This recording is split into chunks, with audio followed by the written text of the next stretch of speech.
আল্লাহ তাআলা বলেছেন রব্বি জিদনি ইলমা, যার অর্থ হচ্ছে হে আমার রব আমার জ্ঞানকে বৃদ্ধি করুন। এই আয়াতের ভিতরে আসলে কি বার্তা রয়েছে? জ্ঞানের বার্তা রয়েছে। আল্লাহ তাআলা জ্ঞান চাওয়ার কথা বলেছেন। সো আপনি এই ভিতরের কথাটাকে যদি ধরতে পারেন তাহলে এইটাকে নিয়ে কিন্তু আপনি বিভিন্ন দোয়া করতে পারবেন। যেমন আল্লাহ আপনি আমাকে উপকারী জ্ঞান দান করুন। আল্লাহ আপনি আমাকে এমন জ্ঞান দান করুন যে জ্ঞান দিয়ে আমার জীবন সহজ হবে, যে জ্ঞান দিয়ে আমি মানুষের কল্যাণে কাজ করতে পারবো।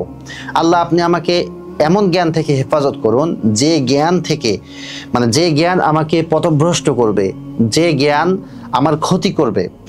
আল্লাহ জ্ঞান অর্জনের পথটা আমার জন্য সহজ করুন। আল্লাহ জ্ঞানের দরজা আমার জন্য খুলে দিন।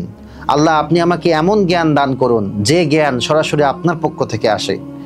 এভাবে কিন্তু আপনি চাইলে জ্ঞানকে কেন্দ্র করে আপনি অনেক অনেক দোয়া করতে পারেন ইনশাআল্লাহ।